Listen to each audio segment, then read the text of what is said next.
On Tanna, gestures replaced words, and every moment could mean friendship or danger. What the Europeans encountered here was not chaos, but a fragile balance of warning, trust, and restraint.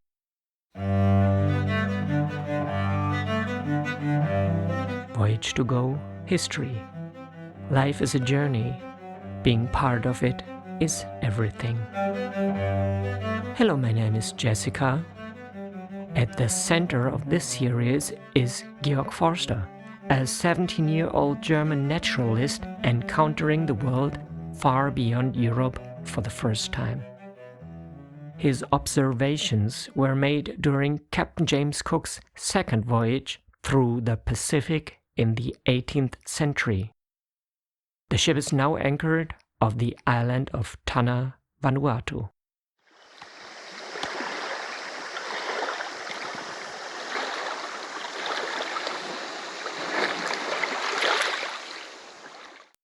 What happened in the last episode? After tense days among the suspicious and impoverished people of Malikolo, the expedition sails south. Volcanic haze and wild coasts signal a new land, Tanna. Here, the crew finds signs of cultivation and rising danger. The first encounters are a clash of weapons and wariness. Anchors are tugged, buoys seized, and muskets fired into the sea. Yet amid this fragile chaos, one old man dares to step forward. The bay is rich with ash and possibility, but peace, for now, remains uncertain.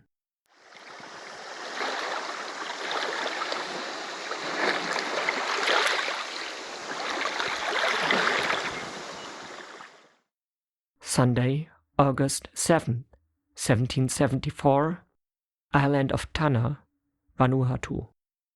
For astronomical observations, the captain had a tent set up that day for Mr. Wales. Among the crowd of curious islanders, a few bold young men began dancing and threatening with spears. However, no physical altercations occurred, and around midday, they returned peacefully to the ship with the captain. When the expedition set up a tent on shore for astronomical observations, this was not a matter of comfort, but necessity. Precise measurements of the heavens required a stable surface, a clear horizon, and instruments that could not be used reliably aboard a moving ship.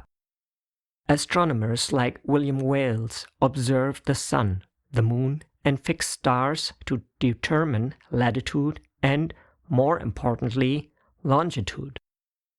Accurate longitude remained one of the great scientific challenges of the 18th century, and every observation contributed to improving navigation and charting. These temporary camps were therefore essential to the success of the voyage. They turned remote beaches and headlands into scientific workspaces, where global knowledge was produced under local conditions. At the same time, they made the expedition vulnerable as men, instruments, and supplies were exposed on land, dependent on cooperation and goodwill from the surrounding population. Shortly after they arrived, a Marine fired a shot. Some of the islanders became alarmed and ran about in confusion, but soon calmed down and gathered once again at the shore. When the rest of the landing party returned for the meal around 3 o'clock, the ship's crew learned that the incident had been provoked. One of the islanders had made an insulting gesture, customary in this region, toward the officer, who responded with a load of buckshot. The islander was wounded in the foot and withdrew into the bushes, followed by his companions, who might have attacked if not for the calming intervention of several older men. Toward evening, they were once again taken to the shore. On the way, they cast the net, hoping for another good catch. But they only brought about 25 kilograms of fish on board. At the landing site, they initially encountered only a few locals. Gradually, more gathered, but most came without weapons or laid their spears and clubs in the bushes, apparently as a gesture of goodwill toward the crew. At sunset, the crowd dispersed until only a few islanders remained. These stayed with the landing party for an unusually long time, but eventually asked to be excused. As soon as they were given a nod of approval that they didn't need to stay any longer on their account, they all departed at once. This behavior seemed to express a certain courtesy, almost as if the people of Tanna considered it improper not to keep their foreign guests company on their own land. But such an interpretation would imply a concept of propriety and social manners difficult to reconcile with the otherwise very simple condition of their society.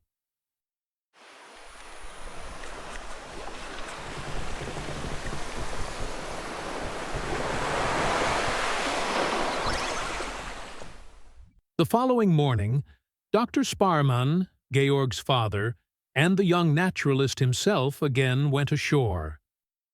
They landed on the western side of the bay, at the foot of the steep mountain, where a group of sailors was to collect ballast. There, the waves crashed so violently against the shore that the boats couldn't get close enough. They had to wade through the surf. The spot was hardly suited for botany. To discover a few new plants, one had to endure dangerous climbs and more than once slid down the steep slope. Still, they found not only herbs, but also some minerals. The mountain consisted mostly of soft clay, which weathered quickly in the open air. Within it were black sandstone, a substance resembling stinkstone, and chalk, some pure, some streaked with iron. A few hundred meters further west, the trio discovered a narrow path leading up the mountain. They wanted to follow it but turned back when an armed group of locals came toward them. Instead, they stayed with the rest of the landing party and traded for sugar cane and coconuts. The islanders sat on the rocks surrounding the Europeans. One among them, who was treated with respect by the others, took on Georg's father's name and, in return, gave him his own, Umbyagan. This custom of exchanging names as a sign of friendship was widespread throughout the South Pacific and carried something endearingly binding. Now symbolically accepted into the community, Georg and his companions dared to speak more familiarly with their hosts and took the opportunity to learn more words of the language. The islanders served them a kind of fig leaf dish, wrapped in banana leaves and steamed with hot stones. It tasted pleasant, similar to spinach. Alongside were 2 large wild bananas. Particularly pleasing was the fact that these gifts were handed over by women and children who had previously hardly shown themselves at all. Despite their shy demeanor, they would flee the moment one merely looked at them. The women's gesture expressed trust. The men often laughed at the women's timidity. Some of the women looked friendly, but most wore serious or sorrowful expressions. Like the men, they wore earrings and necklaces, and the married women wore caps made of woven grass. Many had a long white stone inserted through the cartilage of the nose. If one wanted to give them a present, glass beads, nails, or a ribbon, they refused to take it directly by hand. Instead, they asked for it to be placed down, then picked it up using a green leaf. Whether this was due to superstition, cleanliness, or a special kind of politeness remained uncertain. Around midday, most of the islanders withdrew to their dwellings, which were apparently located higher up on the mountain. Georg and the other naturalists returned to the ship with the sailors as well. In the afternoon, they tried fishing again, but with only modest success. Despite several attempts, they caught only a few dozen fish. Back on land, they did not dare venture deep into the forest due to the presence of locals, but remained at the forest edge, gathering herbs and expanding their knowledge of the Tanna language.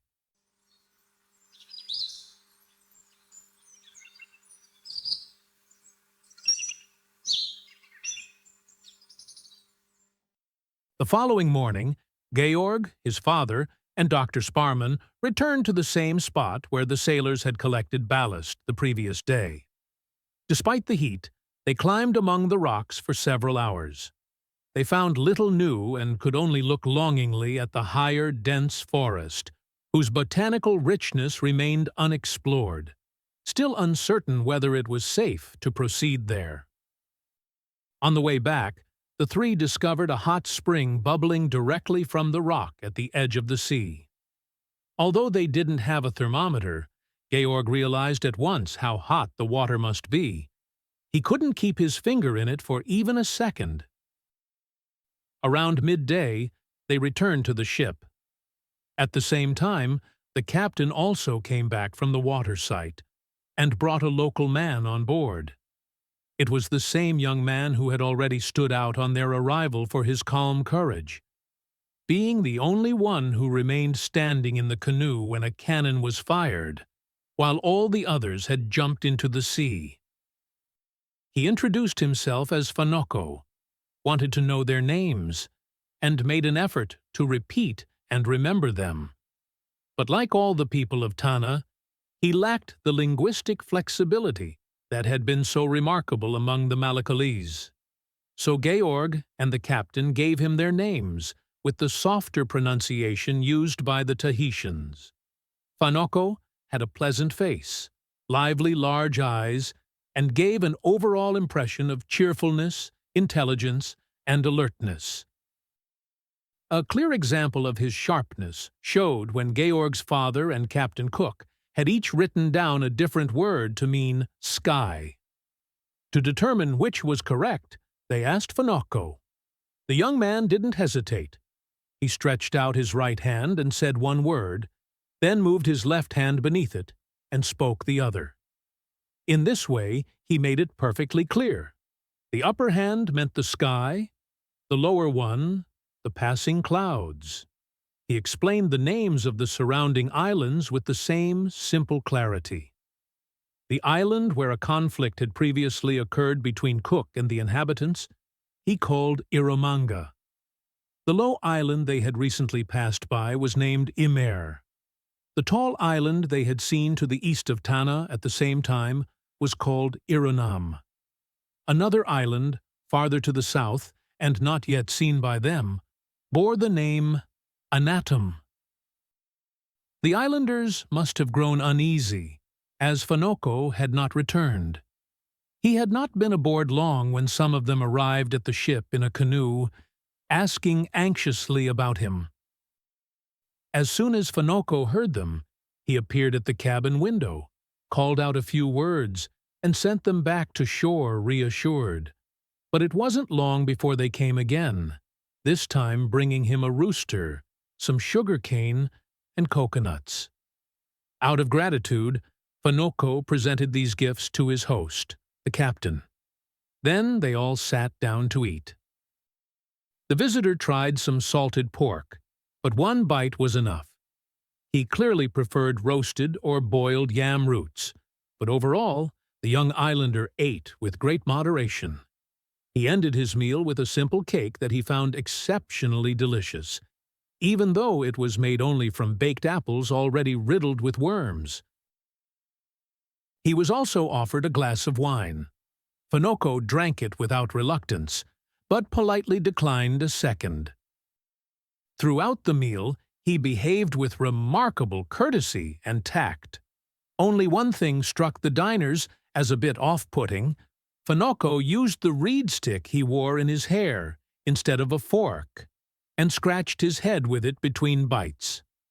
Since his hair was styled in the local fashion, elaborately shaped like a porcupine's back, and his head was rubbed with oil and paint, it seemed quite unappetizing to watch the stick move from plate to hair and back again.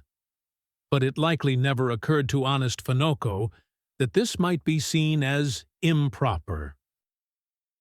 After the meal, Georg, his father, and Dr. Sparman gave Fanokko a tour of the entire ship, showing him everything they found worth noting. A Tahitian dog, which the young Tannese discovered on board, completely captured his attention. The species seemed entirely unfamiliar to him, as he called the animal booga, a word that, in the islanders' language, actually meant pig, and asked very insistently if he could have it. The captain then gave him not only the dog, but a female as well. Next, Fanokko received an axe, a large piece of Tahitian cloth, some long nails, medallions, and various smaller gifts. Completely overwhelmed by this abundance, he was brought back to shore by the crew. As soon as they arrived, Fanokko and his friends took the captain by the hand, as if they wanted to lead him to their homes. But they seemed to quickly reconsider, and instead sent one of their men to fetch a return gift on his own. Meanwhile, old Pauvjangum appeared and brought the captain a small bundle of yam roots and coconuts. This was carried, ostensibly for show, by 20 men, even though 2 would have easily sufficed. It seemed Pauvjangum wanted to lend more weight to the gift through the ceremony surrounding it.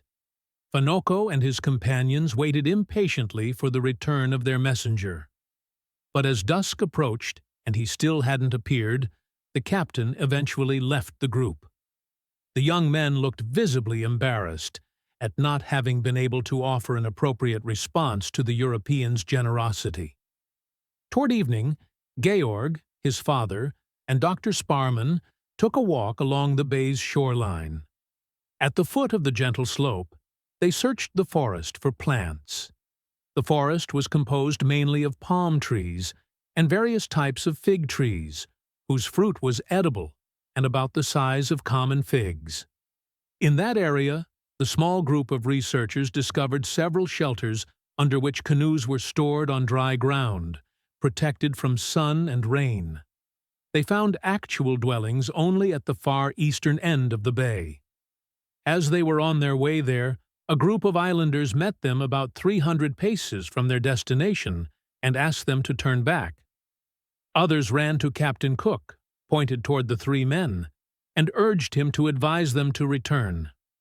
To avoid provoking any conflict, they complied, but then tried to approach the settlement from another direction, this time from the water site. They followed a path leading up to the plateau, first through dense thickets, then over open fields with beautiful grass bordered by forest. As they continued upward, they met 3 islanders who again advised them to turn back.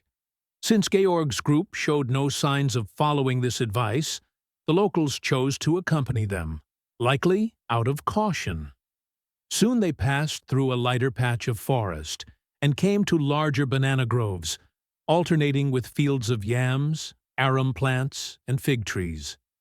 Some of the plots were bordered by low stone walls.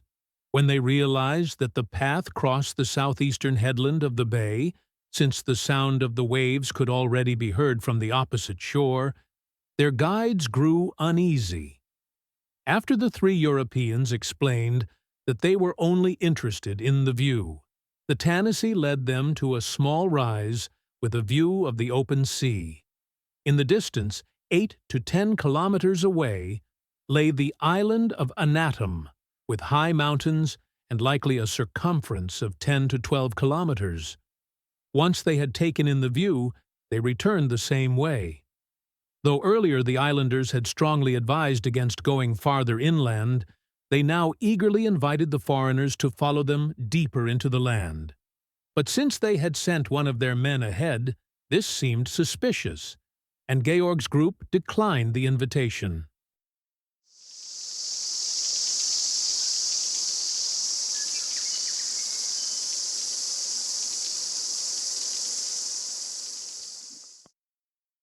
Tuesday, August 9, 1774, Island of Tanna, Vanuatu.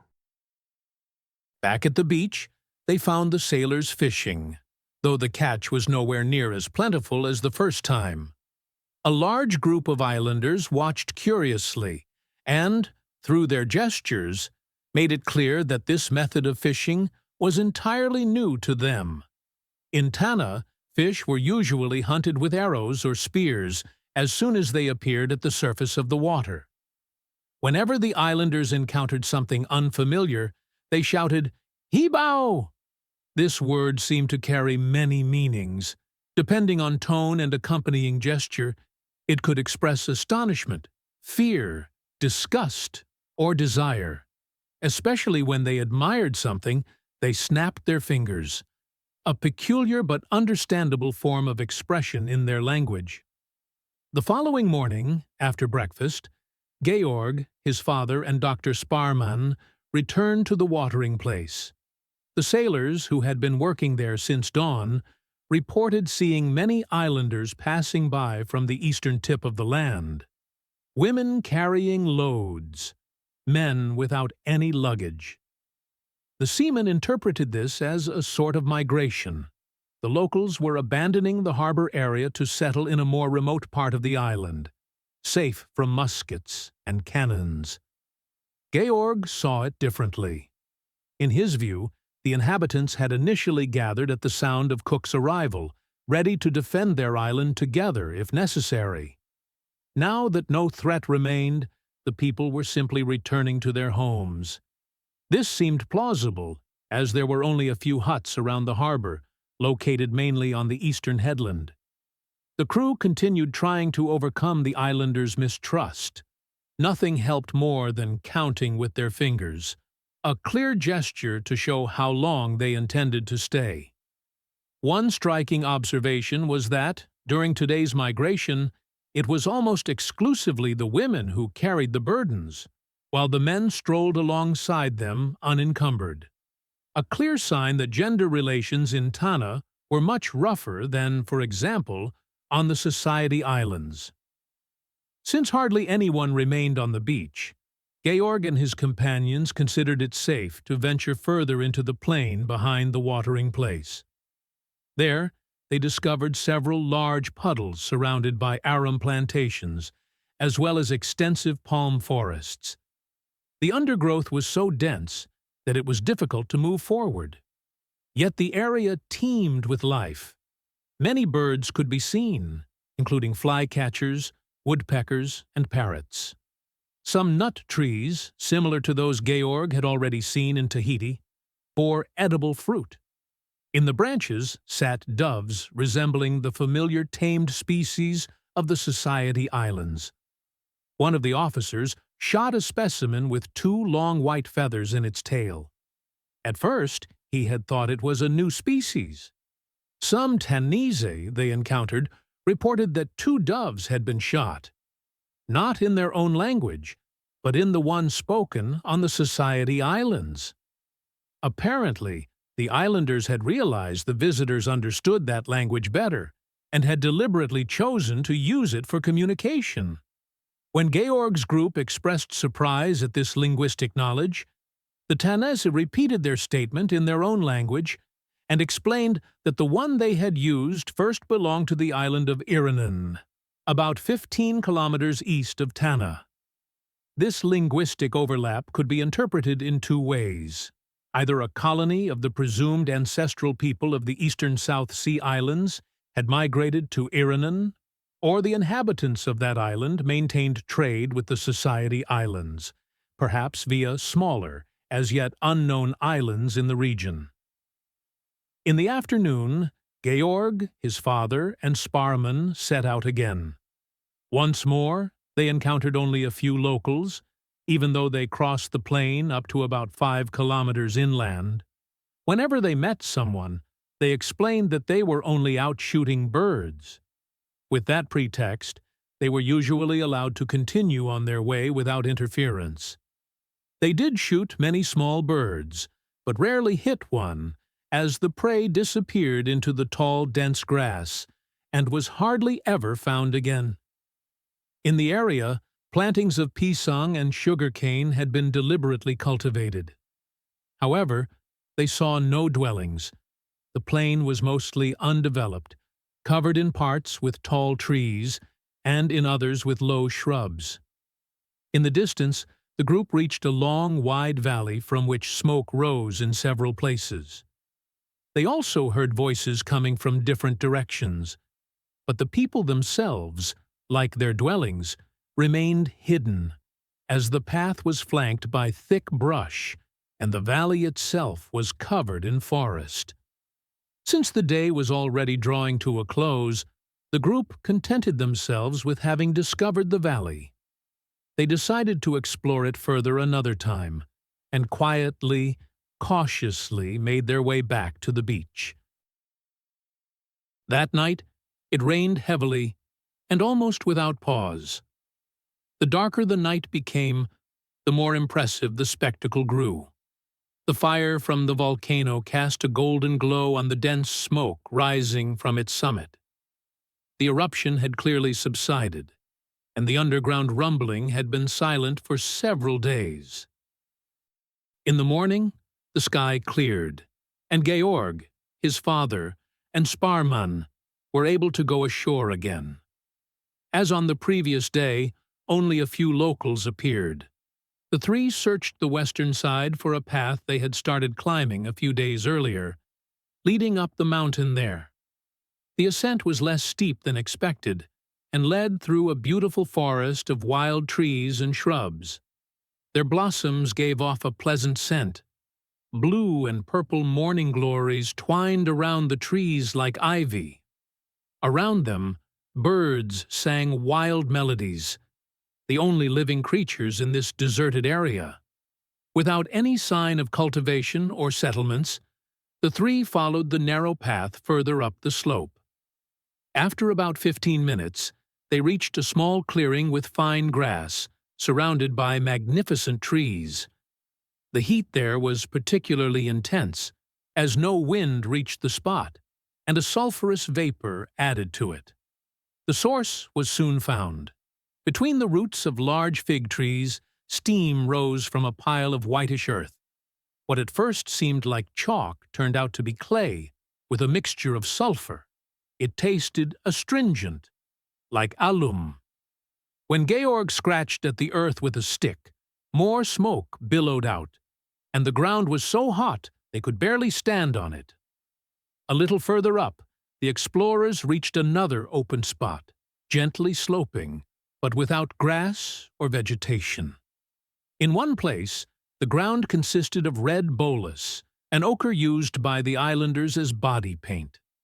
At two other points, sulphurous steam also rose, though weaker and with less smell. The clay there was slightly greenish, presumably from the sulfur. Meanwhile, the volcano grew more restless than ever. With each of its explosions, thick white steam surged from the underground sulfur vents, like clouds rising from within the earth itself. This seemed to suggest that either a direct connection existed between the two sites, or that the violent shocks of the erupting mountain somehow extended to the sulfur springs. As for the volcano itself, Georg and his father noticed for the second time that it became especially active after heavy rain. Presumably, the rain triggered or intensified the fermentation of flammable minerals inside the mountain. After studying the smoking vents of this solfatara in detail, the three continued climbing. The smoking vents, described as a solfatara, were a familiar phenomenon to European naturalists, though their causes were still imperfectly understood. A solfatara is an area where volcanic gases escape through the ground, releasing heat, sulfurous vapors, and mineral deposits. In the 18th century, such phenomena were often explained through theories of underground fermentation, burning minerals, and chemical reactions taking place beneath the surface of the earth. Forster's attempt to account for heat, fumes, and altered vegetation reflects this contemporary scientific framework. Rather than dismissing these explanations as incorrect, it is important to see them as early effects to understand volcanic processes before the development of modern geology. Observations like these contributed to a growing awareness that the Earth was dynamic, shaped by internal forces as well as surface erosion. Before long, they discovered numerous plantations scattered throughout the forest. A comfortable path led them between densely leaved trees, gently winding its way to the summit. From there, a narrow trail ran down the other side of the mountain, flanked on both sides by reed fences, with an open view of the northeastern coastline. Along this trail, Georg, his father, and Sparman soon caught sight of the volcano. They could now clearly see the eruption, although they were still about 7 kilometers from the crater, with several hills and valleys in between. The force of the subterranean fire astonished them. Boulders, some as large as their biggest boat, were hurled from the mountain's interior high into the air, as if they were mere pebbles. Encouraged by how smoothly their hike had gone so far, and by the solitude of the landscape, they were eager to press on. But suddenly, the loud signal of 1 or 2 conch shell trumpets rang out. Since this instrument was used as an alarm by many indigenous peoples, especially in the South Pacific, they must have betrayed themselves through loud conversation and alerted the inhabitants. Now they no longer dared to trust the peacefulness of their surroundings, and immediately retreated. They reached the uppermost solfatara without being discovered. Only there did they encounter a few people, who were coming up from the watering place, and were surprised to see the strangers so far inland. Georg and his father, as usual, explained that they were only out hunting birds. At the same time, they asked for something to drink. The men remained unimpressed, heard the request, but hardly acknowledged it, and continued their way up the mountain. About 15 minutes later, while the three were still searching for herbs at the same spot, and just preparing to move on, an entire family came down the mountain, men, women, and children. The islanders were friendly, and offered the strangers a generous gift of sugarcane and 2 or 3 coconuts. Georg and his 2 companions rewarded the islanders for this unexpected refreshment as best they could. The family appeared content and returned to their homes, while the 3 explorers made their way back to the beach with their botanical treasures. There, the boats were already waiting to take them back to the ship. During their absence, the islanders had begun bringing yams, sugarcane, coconuts, and pisang fruits to the market. Still cautiously and in small amounts, but the offerings were already promising and gave hope for more in the coming days. European iron tools still meant little to the islanders, as they were unfamiliar with their usefulness. Instead, they preferred Tahitian cloth, small pieces of green New Zealand nephrite, mother of pearl, and, above all, tortoise shell. For this coveted material, they even traded their most prized possessions. At first just spears and arrows, but later also bows and clubs. Right after the meal, Georg and his companions went ashore again. They hurried along the coast to the eastern tip of the bay, where the islanders had denied them access a few days earlier.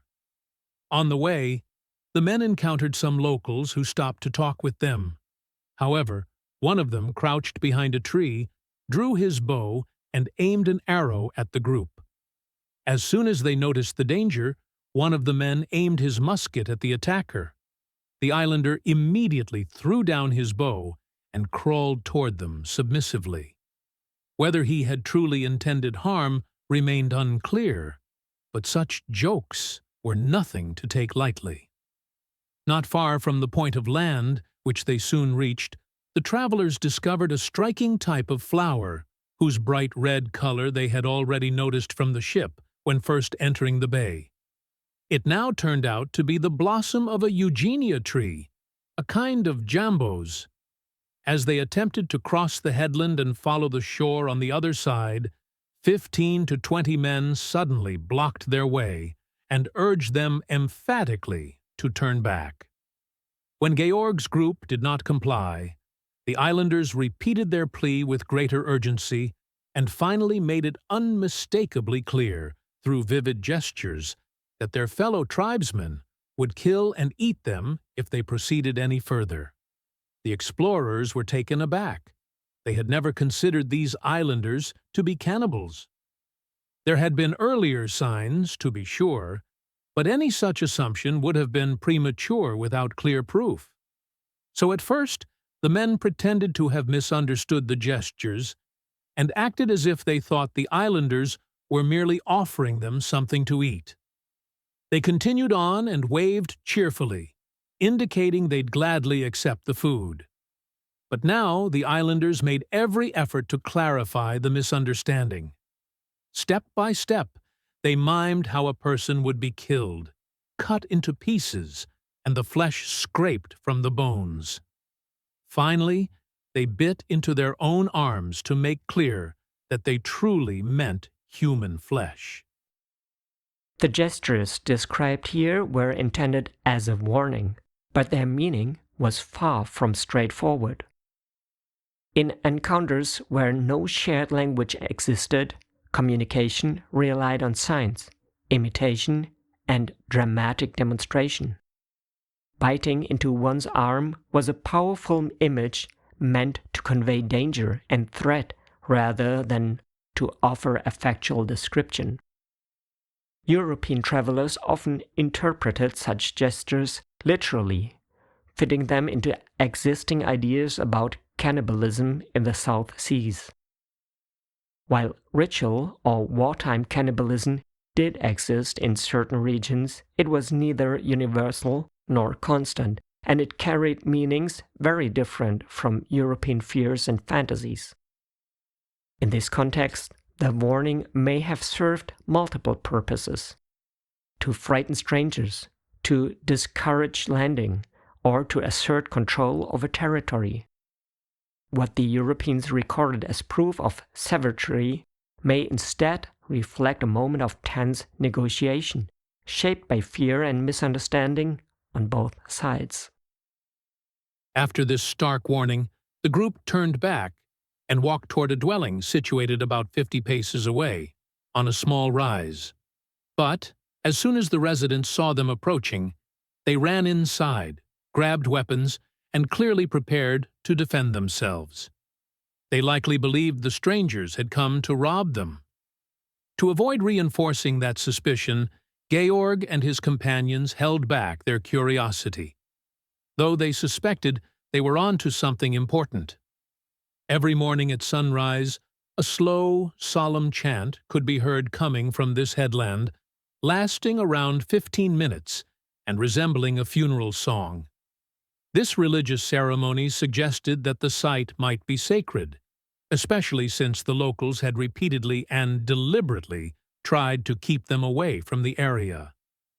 After retreating a few steps, the group climbed to a higher level, hoping to catch a glimpse from there, since it lay about 40 to 50 feet below the headland. But instead, they found themselves facing an expansive plantation filled with countless banana plants, as well as coconut palms and other tall trees that blocked their view in every direction. The entire area was enclosed by dense reed hedges, just as was customary on Tongatabu and Namuka. The islanders continued to follow closely behind. Once again, they began to warn the group, and eventually even made open threats, saying they would slaughter and eat the strangers if they advanced further into the territory. The old pretext of being out hunting no longer worked. Instead, their insistence today seemed to have aroused such deep suspicion among the locals that a peaceful outcome would have been doubtful, if not for the arrival of the old Pauvjangum. In his presence, they were allowed to continue walking along the ridge unhindered, heading toward the western end of the bay. That stretch of land was densely planted with fig trees, cultivated for their edible leaves and fruits. There were 3 different varieties. One bore fruit similar in size to European figs, but with a velvety peach-like skin and deep red flesh, reminiscent of pomegranate. The juice was sweet, though not particularly flavorful. On another type of tall tree, the jambu fruit grew in abundance. This fruit was about the size of a small pear and was pleasantly tart, making it very refreshing. They also found beautiful cabbage palms there, Areca oleracea linnae. Beyond this plantation, they entered a small grove of various flowering shrubs. It surrounded a sunlit clearing at least 100 cubits across, enclosed on all sides by tall, densely leaved trees.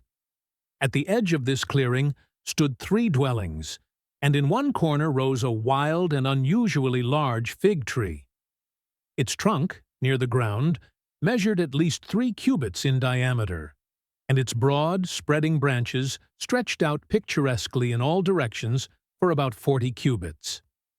Under this impressive tree, still in vigorous growth, a small family sat around a fire, roasting yams and bananas.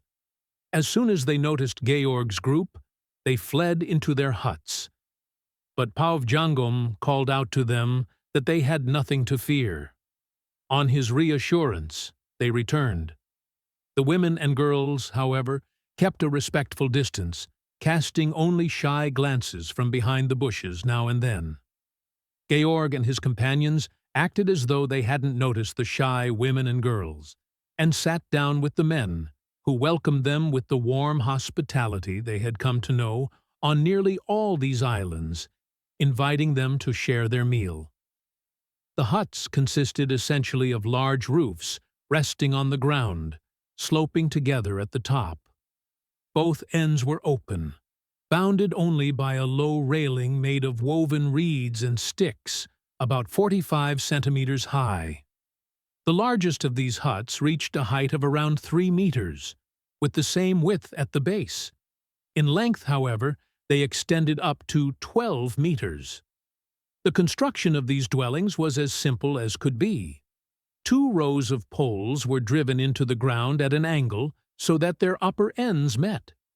Each pair of opposing poles was tied together, and mats were then laid over the resulting frame until the roof was dense enough to keep out wind and rain. Inside, Georg found no household utensils or dishes. Only a few mats made from palm leaves lay here and there on the ground, while the rest was covered with dry grass. In each hut, fires had been lit in several places, evident from the soot-blackened walls. In the center of the clearing stood 3 tall poles made from coconut trunks, placed side by side. They were connected by crossbars, and from the top down to about 3 meters above the ground, many short horizontal rods were attached, from which numerous old coconuts were hanging. Since the oil of these fruits was used for rubbing on the skin, and the shells for bracelets and other ornaments, this open-air drying likely served a practical preparation. It was certainly not just household economy, for in the large grove of wild coconut palms not far from the shore, many fruits lay ignored on the ground and were left to spoil. Around the green clearing, strips of bark cloth made from fig tree fibers were hanging on small bushes. These were worn by the islanders as belts or sashes. The gifts Pauvjangom had received from the Europeans, including a gold-braided hat, were also displayed in this way, almost like badges of honor. To Georg, this open and carefree attitude was a clear sign of the general honesty among the people of Tanna in their dealings with one another. In Tahiti, every owner had to hang up even his few belongings under the roof and sleep with the ladder as a pillow to protect himself from thieves. On Tanna, by contrast, everything was safe, even on the nearest bush. For that reason, the European group had not suffered a single theft, during their entire stay among these islanders.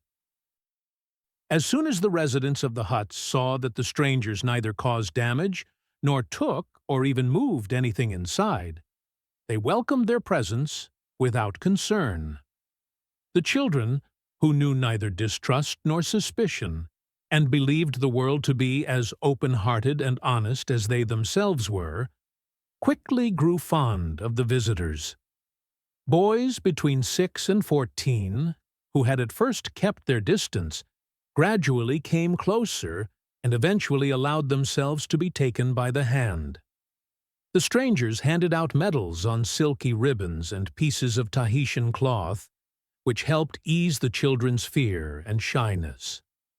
They also asked their names and made an effort to memorize them. This simple trick won them the boys' full trust. The children were overjoyed when their names were recognized and called out, and they came running with excitement. In the evening, the group rose to return to the beach. Their usual guide, the old Pauvjangum, chose not to accompany them this time, as dusk had already set in. Instead, he sent 3 of his countrymen as guides, instructing them clearly to take the shortest route. Before parting, Pauvjangum was given more gifts, and both sides separated on good terms. The 3 guides were friendly young men. When the foreigners complained of thirst along the way, and asked for a few coconuts from the many palms along the shore, the guides immediately took a different path leading to a plantation. There stood a group of cultivated coconut palms, and from these they picked several nuts. Upon tasting them, the reason for this detour became clear. The fruits from the plantation tasted far better than the wild ones by the beach. While the coastal palms were left to grow on their own, those in the plantation had been improved through deliberate care. Nowhere was it more evident than in Japan that coconut palms, like other fruit trees, could be significantly refined through proper cultivation. There, the inhabitants had developed several varieties of these nuts simply through different growing methods, all more flavorful than the wild kind. The Society Islands also had a particularly fine variety of coconut palm, whose quality was likewise due solely to attentive care. The wild palm, on the other hand, Georg had encountered only on Tanna, and, more generally, on the new Cycladic Islands. This wild variety also differed from the cultivated types in that it could thrive not only in lowlands, but also on mountain slopes. Once the kind-hearted guides had sufficiently refreshed the foreigners, they led the group down the shortest path to the beach, and within minutes the men had rejoined their comrades at the watering place. There, the crew rewarded the young guides as generously as they could, and then hastened to return on board before nightfall.